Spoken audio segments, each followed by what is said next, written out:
Hello, everyone. We're taping it, so we have people online, right? They don't have to come into the office. Hello, everyone. Thanks for tuning in.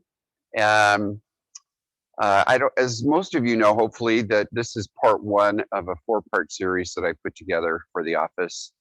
And before I get too far into it, I'll give you a little bit of my background.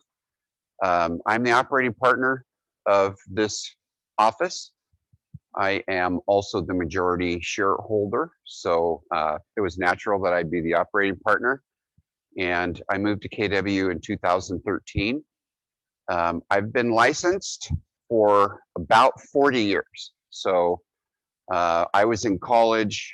I started taking some real estate courses and decided that I was quite interested in it. And I ended up getting my real estate license before I graduated and worked in real estate a little bit, and then ultimately moved home so I could finish up with college and just get it done because I'd been kind of dribbling along for years trying to do different jobs and figure out what the heck I wanted to do. So along the way, I had a very, very high interest in owning real estate, and I did. I had my first home when I was 19, and I think in 81, I had 5 homes and then lost 4 of the 5. Basically had to sell them because interest rates went from 11 to 18% in about 6 months. And all my sales fell apart because no one could qualify. My rental houses that I then had no equity in because the market turned pretty quickly. And so early on in my real estate career, I learned a very good lesson about buying real estate, which was don't buy it until you know you can hold it through a downturn. And I don't get into that in this part of the series, but there's some commentary in like part 3 and part 4 where I'll deal a little bit with that. So along the way, what I'm teaching today are the strategies that not only I've used, but I've observed other people use that have ultimately become multi-millionaires, 100 millionaires, 500 millionaires that I know by investing in real estate. So these are kind of the basic strategies that they've used. And in my case, I have owned and built apartments. I've developed a shopping center, office, retail center. I've partnered on subdivisions. I've partnered on houses. And so I've always been pretty hands-on in what I've done in real estate when I've worked with builders and developers because I always wanted to understand how to do that so I could do it myself someday. And that's basically what's happened. So, so I'm teaching the basics of what I think everyone needs to know. And it starts with this part, which is time value of money, right? So the time value of money you need to understand if you're going to deal with money. And especially becoming an investor, you start to deal with lots of zeros, and the time value of money becomes very, very important in your life and in your investing life. So specific to Keller Williams, for those of you that are new to the industry, there's some unique things. So we have 3 normal streams of income as Keller Williams agents. Obviously, our sales revenue, the stuff we make when we're out selling houses. At Keller Williams, we can earn profit share, which is one of the reasons why I came to the company. For most of my career, I worked at companies and I was a top producer for my second year in at companies I was at, and no one ever profit shared. And as a top producer, I could see that with the volume I was doing throughout my career, people that owned companies were leveraging my success to create more revenue for themselves. And I always felt from like the 3rd year of my career that not having the ability to share in the success of the company just didn't seem fair to me. So if you understand how law firms work, you have various partnership levels and you get reimbursements based on your billings and how you contribute to profit for those companies. And so all my friends who were attorneys, became major senior partners and shared in the revenue when we couldn't do that. And then Keller Williams came along and they created this profit share. Gary Keller created this profit share. And it's one of the cool things about our company. So I encourage you, when you have time, it's usually not right now because this is our busy season, but in the fall, as things start to slow down, I encourage you to come to my profit share class because I also teach profit share. I haven't done it for a while because COVID hit and everybody went home, and we were trying to figure out if we were going to even survive or not. But that is one of the unique things about the company. And at Keller Williams, the profit share actually becomes quite significant. There are people that are profit sharing over $1 million a year that have been with Keller Williams for 30 years. Profit sharing $1 million a year. Think about that. You're not earning anything. It's just coming to you. So it becomes, in the long term, one of the strategies that you would use to build your wealth. And then the third one is the third source of income that you can have at Keller Williams is from your real estate investments.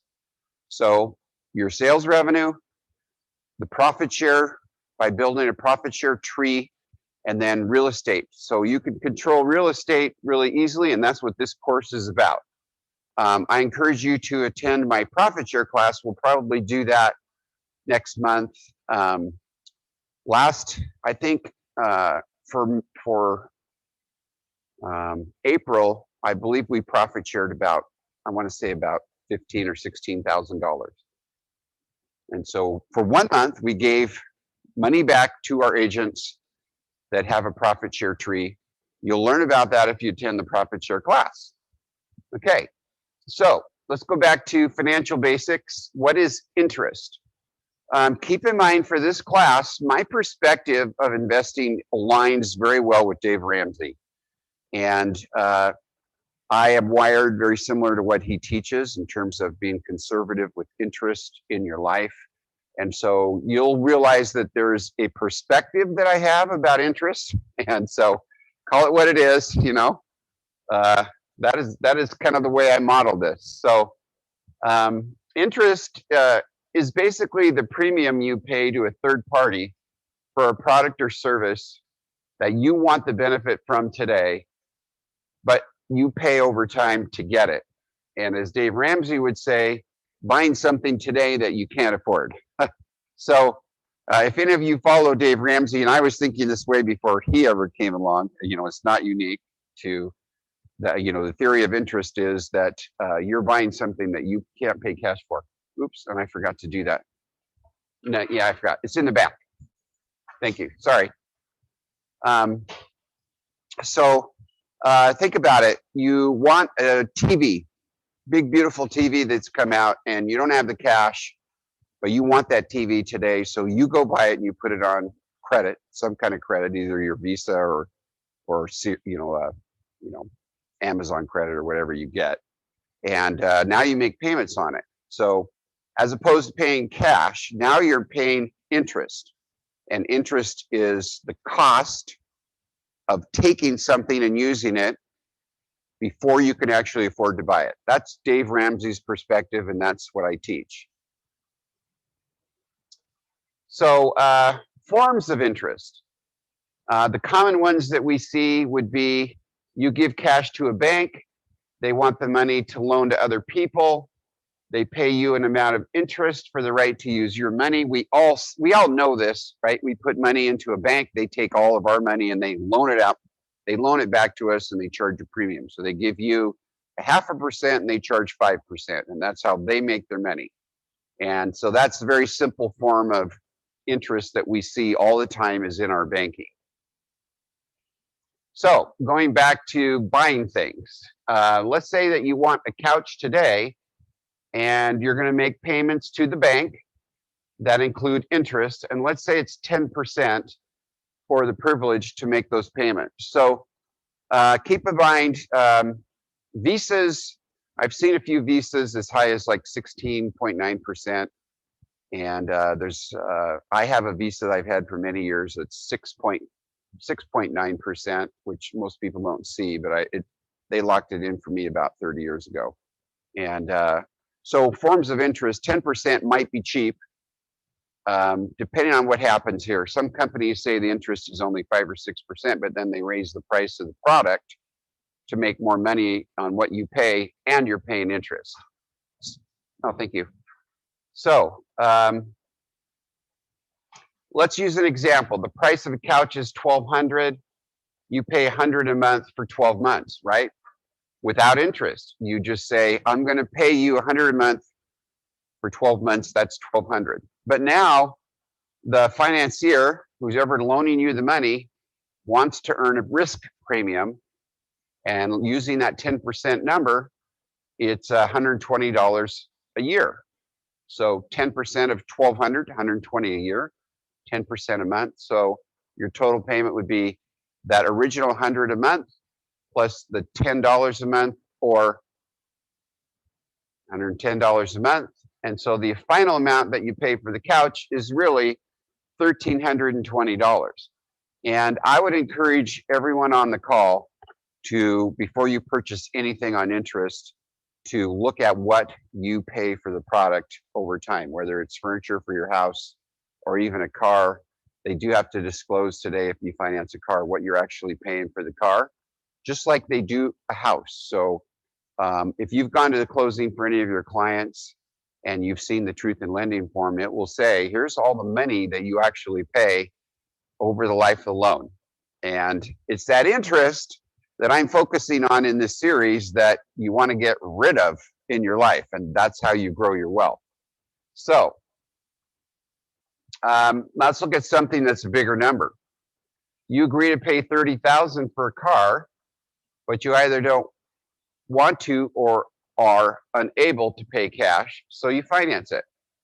Some people would get a loan for a car so they can keep their cash in the bank for emergencies. In the simplest terms, the bank requires you to pay the 30 back plus the interest they want to charge you over 5 years. So let's stay with 10%. Now, keep in mind that when you go to buy a car that's new and they finance it and they offer you 0% or 3% or 5%, remember, the reason they're doing that and they're offering you that rate is because they're raising the price by some amount. They're going to sell it to you for more money than a person would pay cash for.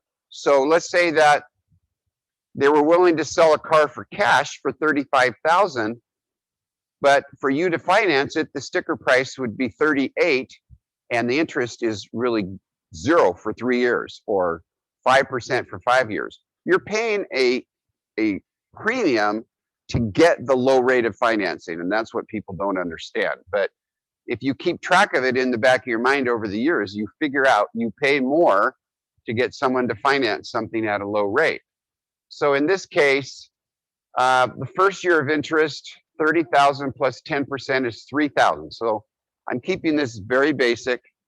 We pay $3,000 in interest on that car the first year. The second year, now we've made payments, so the balance is going down, and now the interest in the second year at 10% is $2,400. And on the third year, it's now down to $1,800. And so at 10%, we're paying $1,800. And for the fourth year, we're paying $1,200 on $12,000. So remember, we're paying the original note amount off as we go with our monthly payments, and we're paying the interest premium. And for the fifth year, you're paying, hang on. For the fifth year, you're paying $600. So over the course of 5 years, you've paid $9,000 in interest. So the way this really worked is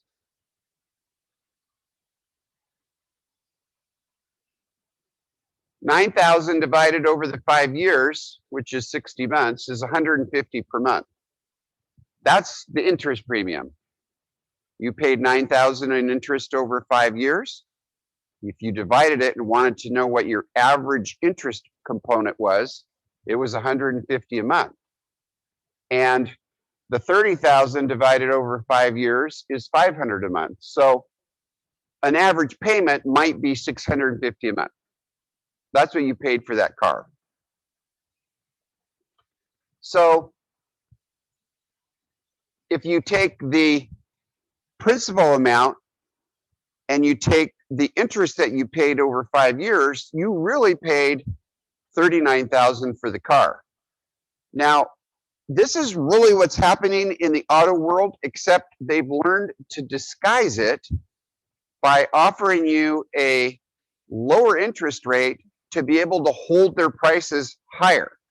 So we're paying ever more for cars and trucks, and they're offering you lower rates, but the only way they can do that low rate is to hold a price really high on a car or truck. So in reality, you are paying this formula in reality, even though it's being disguised.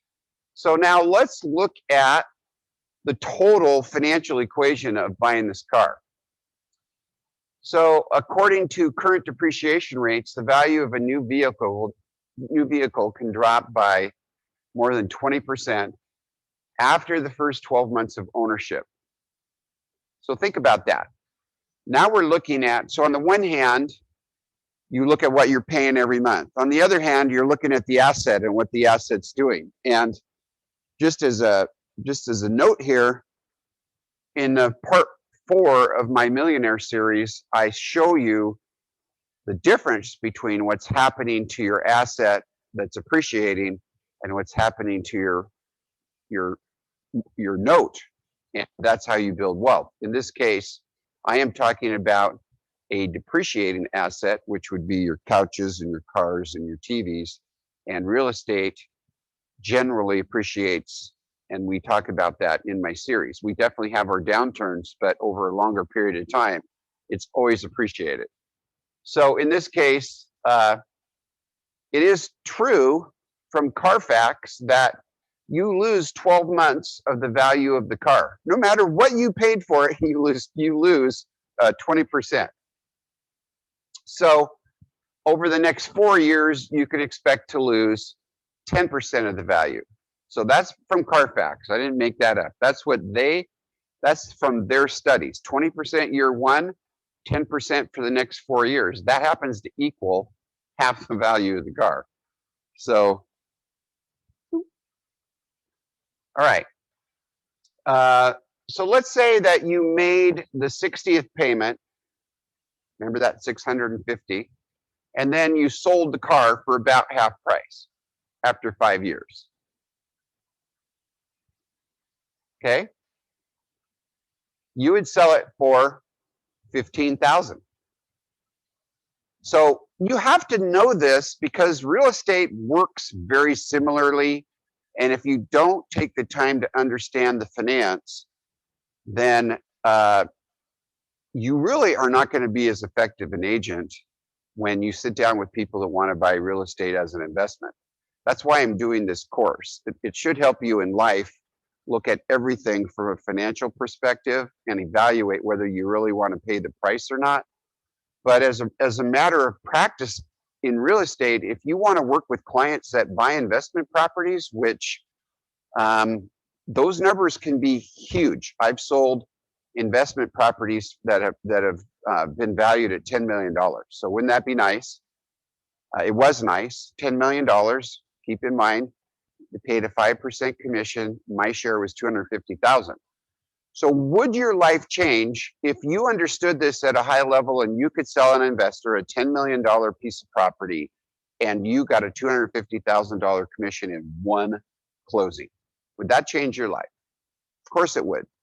So I would advise everyone getting into real estate that you need to learn this information, because an investor will require that you know this information. And if you can't speak this language, they won't work with you unless it's a family member and their loyalty to you is higher than the financial part of the transaction.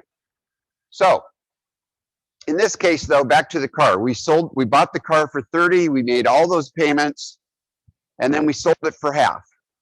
Now, keep in mind with Carfax, if you lose 20% in the first year and you then lose 10% for the next 4 years, that's 60%. I'm only using 50 because it works. I like easy math. So what did this car actually cost you? Well, we bought it for 30, we sold it for 15, so our net cost was 15,000 because it's a depreciating asset. But wait, we also had financing. And in the financing, the interest that was paid was $9,000. So what did it really cost us for this car? It cost us the $15,000 and the $9,000 for financing. So the total cost for 5 years was $24,000. And we paid nearly $5,000 a year to own this car. So if, as opposed to paying cash for the car, having no financing, selling it for half later, you paid 15, only 15, not 24.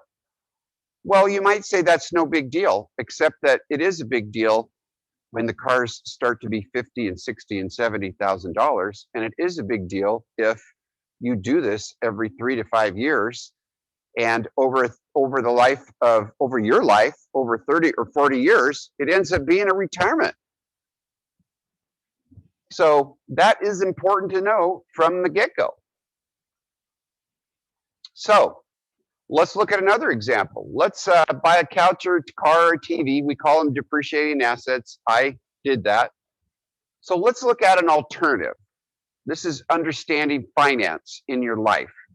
And I can't tell you, there's hundreds and hundreds of times I have done this conversation with my clients. And usually it's about real estate. So especially when they were younger clients, we talked about buying new cars versus buying their first house. So let's say that we took that $650 a month and we invested it and we earned 10% on our money. So after year one, we paid $650 into an account and they're giving us a return of 10%. They're compounding the $650 is what they call it. Year 82, 35, 68. Year 2, 17, 333, 75. Remember, I'm calculating 10% interest on the prior year's balance. And so as the interest grows, I'm calculating 10% interest on the prior principal plus all the interest that's been earned each year. That's compounding. That's what I'm trying to teach in this class, because compounding is what makes you wealthy. So year 2, 17, year 3, 27, 384, 50, year 4, 38,000, year 5, 50,000. Okay? So this is accurate. If I would say today for 5 years, I'm going to put $650,000 or $650 away every month, and I could get a 10% return. And I realize at the moment, 10% returns are a little challenging. I do know people that are putting money into investments that are earning over 10%. Obviously, the stock market has been earning more than that, but that's, not a guaranteed return. And you could do this in the stock market. I know plenty of people that dollar cost average, that's what this is called if you put it into a stock account, where you just take a certain amount of money every month and you buy Amazon. $650 worth of new Amazon stock every month. The next month, $650. The next month, $650. And you do that for 5 years while Amazon is going up and down. And the net for Amazon over 5 years is it's doubled. So it makes 10% look paltry compared to what can happen with some of the stocks. But in this case, the reason that I use this analysis is I bought a car, or I put $650. The car costs me money. The $650 makes me money. So I'm not even talking about the spread in what happened to your financial picture. In this case, over 5 years, you end up with almost $51,000 if you can average 10%. Now, I can tell you that I have a couple of sons who have owned for the last couple of years, more than a couple of years, many, many years, have owned Facebook, Amazon, Google, Tesla even, and their returns on investment have been higher than this by far over 5 years, because they happen to get into all those technology stocks, because when they went to school, that's the stuff that looked like it was going to grow the most. So in our world, in the other case, we spent $24,000 for that car, right? Over 5 years. In this case, we earned 51. That's a big spread in a household over 5 years. That's a big spread. In my example, though, we now have 250,000. We can now, use this 50 and put it down on a $250,000 property. Now, forgive me, I did this slide like 2 years ago, and we actually had some $250,000 houses around Portland. But now, that 250 house is now 350. So bad news is my formula isn't quite accurate anymore, but you get the point, because had you done this in the last 5 years and you bought a house 2 years ago, that $250,000 house would be worth $375, and you put $5,000 down because you started that program 5 years before. I hope that makes sense. But you can see when we have economies like we just have had, where they have focused on raising asset value by driving interest rates down, it supercharges your investment formula. If your money was going into stocks, you would have earned way more than 10%. You would have earned 50%. In fact, one of my sons told me that his stock account was up 52% this year, and that was about 3 weeks ago for the year. Imagine that stock account was the result of putting this money away every year. And you didn't worry about whether things were going up and down like we've seen. You just put it away and you bought a package of stocks that you thought would be good. That's called dollar cost averaging. It's an investment strategy. Stockbrokers will tell you about it. All right. So the same principles apply to mortgages. And compounding works both ways. It can be your biggest enemy, and it can be your greatest friend.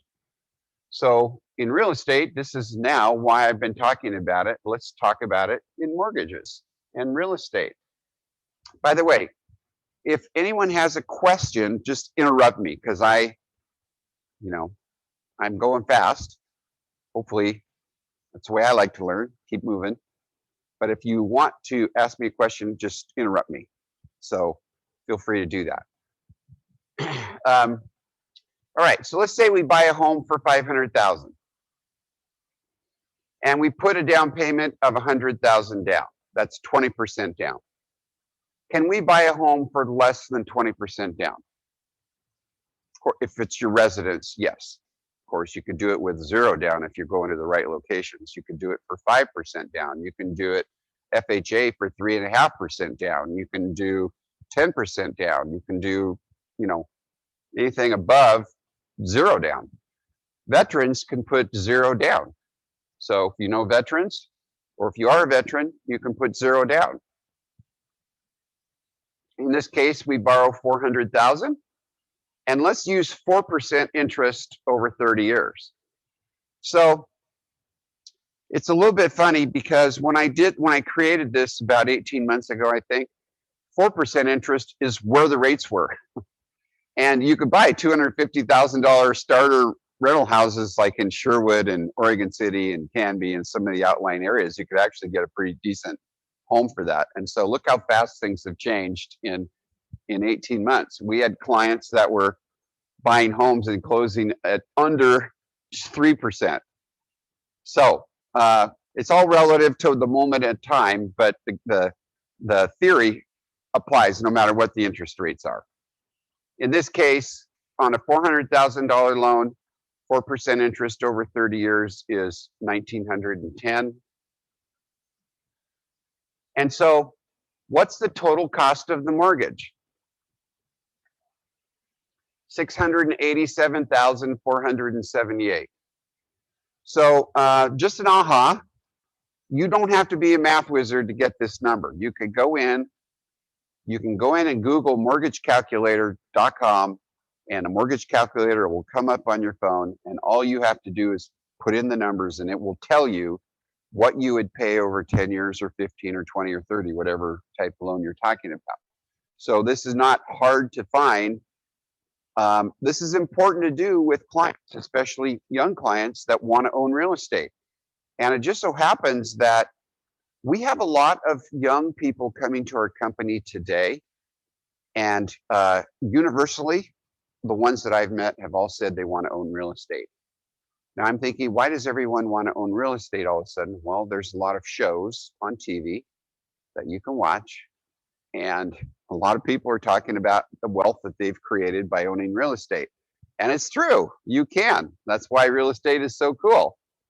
And we're in the industry where it's the thing we will know the best. So there's nothing like buying product that you will know the best. All right. So we paid back over that 30 years, 687,478. We borrowed 400,000. So over 30 years, the cost of financing was 287,478.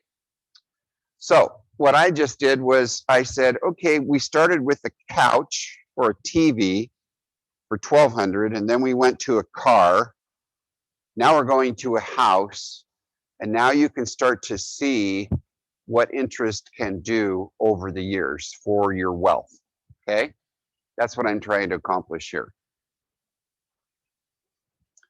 All right, so just to backtrack, and I threw this in because this does come up, and we might start to see this again as the interest rates go up. So for those of you that have just started, if you ever Google the 100-year interest rate cycle, you're going to realize that interest rates have been declining in the United States and around the world since about 1981. It's almost exactly 40 years. And many of you have heard or were taught that Paul Volcker came in and he raised interest rates to 18% to crush the inflation that was happening about the time I was in grade school and high school. And then I happened to start real estate right when he got elected. So I got into real estate when rates were about 10% for 1 year. They were around 10 or 11, and then Paul Volcker stepped in and raised them to 18%, and that was fun. So, you know, that made, in my world, 2008 was easy compared to what happened when rates went to 18%. So hopefully we don't have one of those again, but we are getting very, very close to the end of the interest rate cycle. You know, the larger picture interest rate cycle. We might go a little bit lower, but eventually, with all the money they're putting into the system, it doesn't take long to figure out that we're going to have interest rates go up. So that's probably timely with my conversation here. But I threw in the simple versus a compound because if we have to start doing some seller carrybacks, which we've had to do in the past to sell properties as interest rates went up, for sellers to be able to get buyers to qualify, the sellers had to carry back some paper. And so we had to know the difference between simple interest and compound interest. Simple interest is this: if you borrow $1,000 at 5%, simple interest is you make one calculation of interest at the end of the year. 5% of $1,000 is $50. One calculation at the end of the year. That's simple annual interest. Compound interest is where they take $1,000 and then they calculate 5% interest daily. And the banks typically did this. I think they do. I haven't looked at it for a long time, but if you read on checking accounts or savings account, they're mathematically most likely still compounding your interest daily. So they'll take your daily amount that's in your account and they'll calculate the interest that they told you they would pay on the account each day. And so if you do that, it goes up a little bit because each day they're calculating the interest and then adding it to what you have in the bank, and then now calculating it the next day on the additional amount that you have plus the interest they paid you. And for $1,000, it's nothing, right? It's $51.27. But let's add zeros. $10,000 would be $510. $100,000 would be $5,010. $1 million would be $51,000. So if you're a banker and you have 10,000 depositors, these become really, really big numbers. And Any operation, any retail operation that's bringing in thousands and thousands of dollars, let's say you're an escrow company and you're moving money around on real estate transactions, every day that you can keep everybody's money in your account and earn 1% interest is probably paying an employee that much. So the numbers, remember, in real life get bigger. I'm using the very basic one so you can do it in your head. So that's the difference between simple interest and compound interest. Over 30 years, that that $1.27 becomes $4,321. Now, most of us think, well, 30 years, who thinks 30 years? Well, I'll tell you what, if you're going to become a real estate investor, you will have to think 30 years because that's when things tend to pay off. So it's important to understand that difference. Again, over 30 years, the compounding daily does make a little bit of a difference. The trick is, if you added zeros to all this, it becomes a lot of money when you go to retire, for example. And if you're young enough and you can add this to, you can look at this over 50 years, which is, I've been in real estate for 40 years. And so I have property that's paying off right now. And that was my plan. I wanted things to pay off when I got near retirement because I never trusted that I would get any money from Social Security. And it's probably looking that way. So I would be living on my real estate investments. If you worked for the government, you'd be living on a pension. If you've moved into real estate after working somewhere else for a while, you might still have a pension.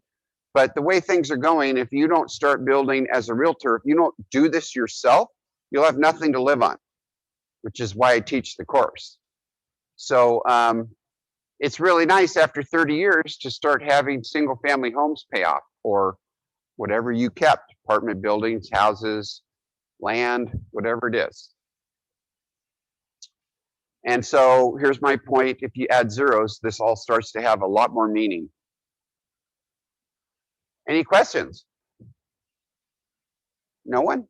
All right. I'm moving fast. Come on. All right. So let's look at a longer picture. This is where it starts to be impressive. Imagine the future value of 100,000 deposited that earned 10% that was compounded weekly. Now, I'm not really aware of any investment that compounds weekly. I just happen to throw that in because it's different, and I wanted to make the point that this could happen. It's usually compounded daily or monthly or annually, not weekly. But if it's compounded weekly, it's more money than if it were compounded annually. And I have written notes for sellers where I've represented the seller, and we've written notes, and I have changed it from simple interest to compound interest or vice versa, because one made my seller more money and the buyers didn't know. And I wasn't representing the buyers, I was representing the sellers. And so this is something that's good to know. You will run into it. In this case, the future value of a $100,000 deposit that earns 10% is $2 million in 30 years. So remember, adding zeros starts to change your life. So if you had 100,000 and we can earn it, you might inherit it, you might sell something that creates it, and you just put it away, and you could earn 10% compounded weekly. It would be $2 million. Now, I heard something, I don't know if this is true, but I heard the S&P the last 50 years. If you would just were putting money away into an S&P, some sort of a aggregate account, it averaged 8% in the last 50 years. So that's if you did nothing to it. Now, real estate was averaging 8% in Clackamas County prior to 2008, and then that number would have gone down, but now that number would be higher. So it's probably closer to 9% or 10% over the last 30 or 40 years in Clackamas County. And remember, with real estate, it's the house value that's going up at 8 or 9 or 10, not your loan. You might put 20% down, so you only have, in this last example, 100,000, but the house is going up at 8 or 9 or 10%. That's where you calculate your rate of return. And I do get into that, so I use examples, so it's easier to follow in the next sessions. All right, back to the mortgage. This is something that I've actually had to do probably 10 times for my clients in this last year. When the interest rates dropped from around 4.25 pre-COVID to, I had some clients that refinanced as low as 2.25 on a 15-year loan. And so basically I was sending out to my clients, as you should be right now, because the rates are dipping a little bit. They went up, but now they're dipping a little bit, especially in Europe and some other places. The rates are actually going down pretty dramatically right now. So I was sending out emails to my client base saying, hey, this is a great time to refinance. And if you use Keller Mortgage, you'll get a better rate than your lender down the street, because Keller Mortgage doesn't have any bricks and mortar locations. They don't spend any money on advertising. They just give you the best rate that's out in the market. And a lot of my clients would call and say, oh my gosh, thank you. That's great. We were thinking about that, watching interest rates go down. And so, yeah, we're going to refinance. And I would say, well, how much is your loan right now? And what's your interest rate? And they would tell me, and I would say, hey, you might consider going with the 15-year loan, because if you were at 4.5 on a 30, and now you can get 2.5 on a 15-year, your payment would stay the same, and you can cut 10 years or 15 years, whatever was left on their loan, you can cut that off your loan and not pay all that interest for the end of your life.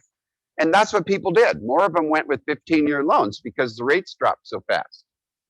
So back to my example. In this case, we were using 4%, but this is generally how mortgages behave, right? So if your payment is $1,910 a month, it would pay, and that $400,000 would have off in 30 years. But if you paid $2,959, it would have paid off in 15 years. And again, you can do this on your calculator. You don't have to take a college course. It's all done for you today. So mortgage comparison, this is exactly what I did for many of my clients. I said, okay, in this example I'm using with you here, we knew that they paid $687,478. I already calculated that, right? For a 15-year, they only pay $532,575. So just leaving the interest rate the same, not the example I just used where they went from 4.5 to 2.5, just staying at 4%, they saved $154,000, basically $155,000 over 30 years. Okay. So, and that's not looking at what happened when their payments stopped for the next 15 years. What did they do with that money? It's not even considering that. That's just the interest savings on the two loans. If you think about a family or an investor, this is what they do, because then they would say, that one's paid off. Now let's take that cash flow that we were using and buy something else. And that's how they grow their wealth. So understanding this is not hard to do. It's available on apps. In this case, what if this was not a $500,000 property, it was a $5 million property? This would be $150,000 that they saved. Excuse me, $1,500,000, excuse me. All right, so onward. We know that, just to give you an example, if you paid that $1,910, but then you added $50 to your payment, it would go from 30 to about 28 years. $50 is not a game changer in most people's lives, but then you would have no more house payments for the next 2 years. If you added 100, it goes to a little under 27. If you added 300, it goes to 23. You could calculate this for your clients. And I do know people, I do know young families in my career, plenty of them, where the husband and wife were both working, and their goal was to, before they had families, this was one strategy. They were trying to pay their mortgage down as fast as they could. So they had their regular payment, but they would add some number to it while they were both working, so that when they started a family, if the wife was going to have lower hours or not going back to work for quite a while or whatever that strategy was, they were minimizing the mortgage balance as fast as they could. Absolutely as fast as they could. Excuse me. And one strategy here could be you do this while both people are working, and the whole goal is to get the house paid off so that when the kids start rolling on to college and you have to put a line of credit on your house to help pay for college, then you've got the money. You just put a line of credit on your house. And I have lots of friends that did that because my family, my wife and I just went through that with 4 boys. So lots of people did this. I have another way, which I'll show you here in a minute, that worked really well for realtors. Okay. This is the one that that I've used and a lot of my friends use. What happens if you pay, excuse me, if you pay $10,000 one time at the end of the year for 5 years? So let's say, the reason I did this is because I have lots of friends that did this in my career, lots of friends and clients that did this. And in a realtor's perspective, let's say that you set yourself up on a budget and you make, by the end of the year, you have savings and you have an extra amount over what you wanted. And let's say that that's 10,000. Excuse me. So in this case, you send in an additional 10, drops the mortgage down. Another 10 drops the mortgage down. Remember, if you did one $10,000 payment, this point will go into here because now the principal dropped by 10, but the payment stayed the same. The second one would move it to here. The third one would move it to here. The fourth one would move it to here.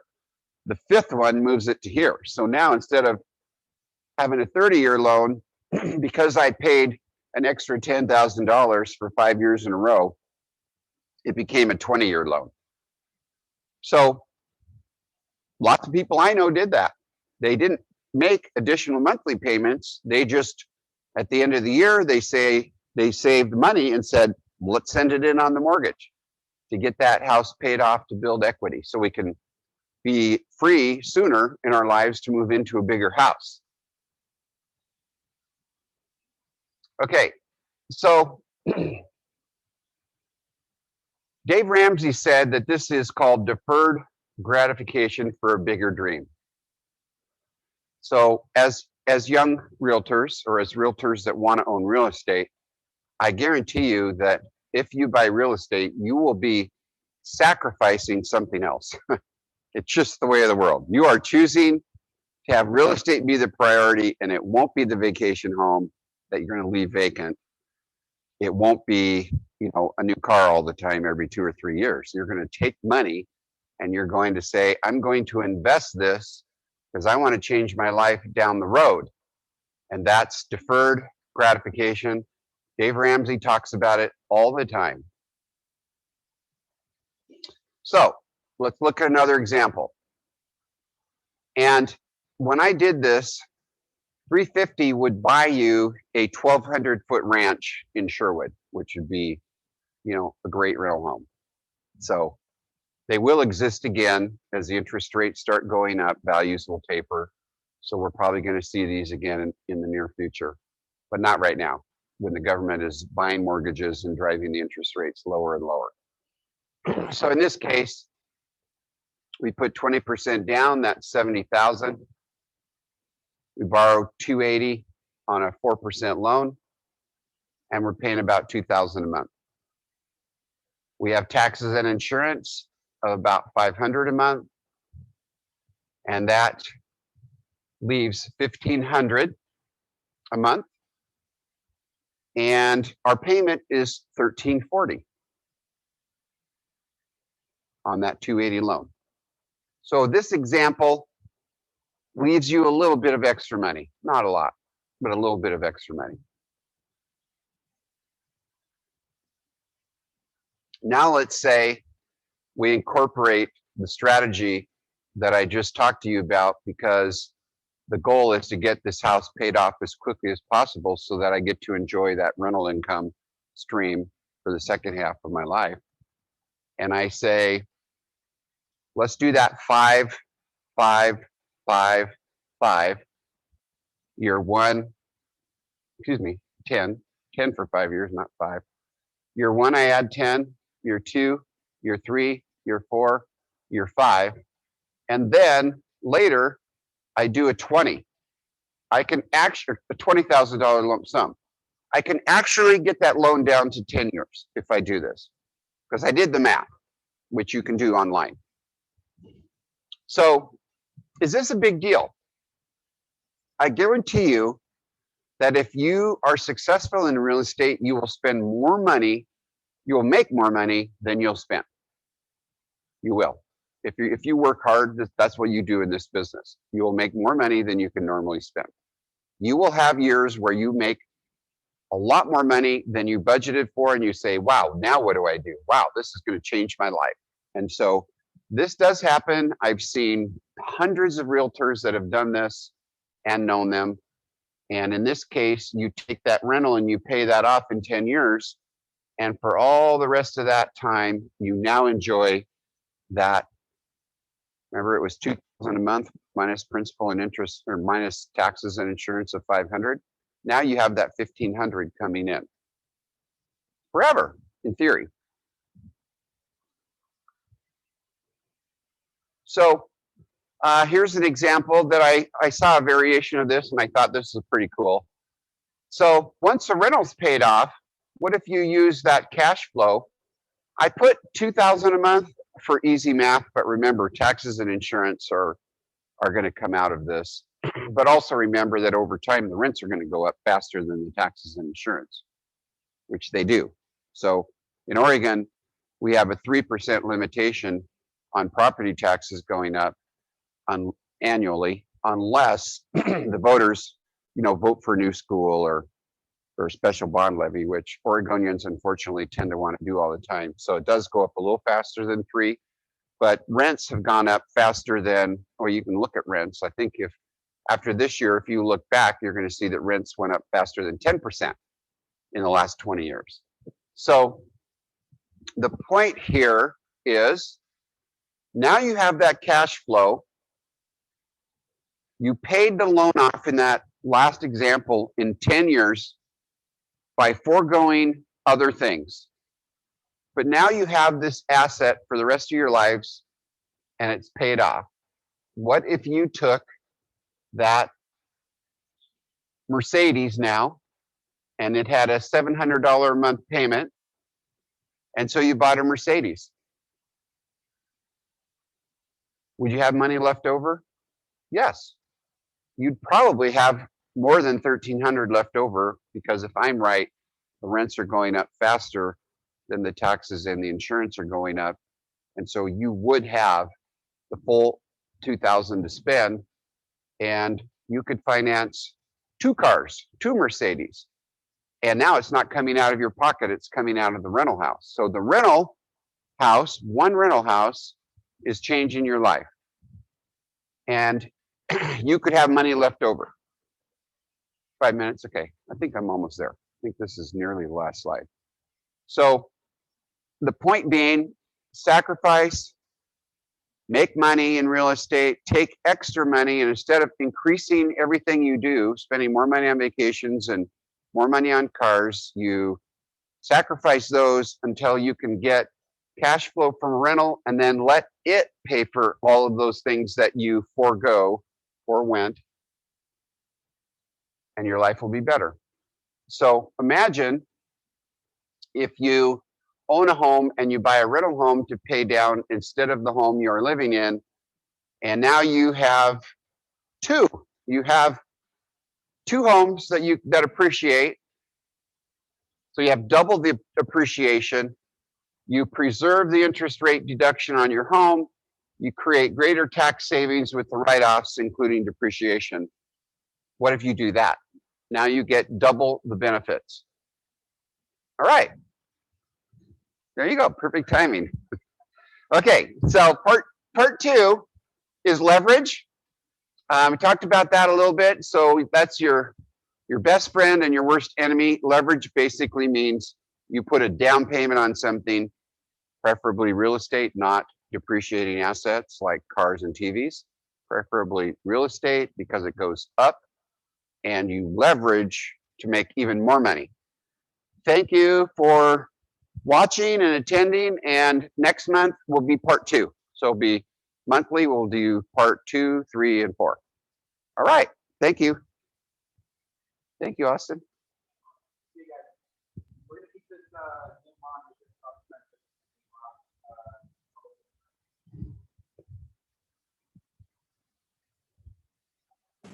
Thanks for joining on, guys. We're gonna keep this Zoom going on because we have another class in about 2 minutes. So if you guys want to jump off, this is for Opcity and Realtor leads, and just so people can understand the leads system and how that works. So I'm just gonna turn off the mic and stuff for now, but if you want to hang on, it'll start in a minute.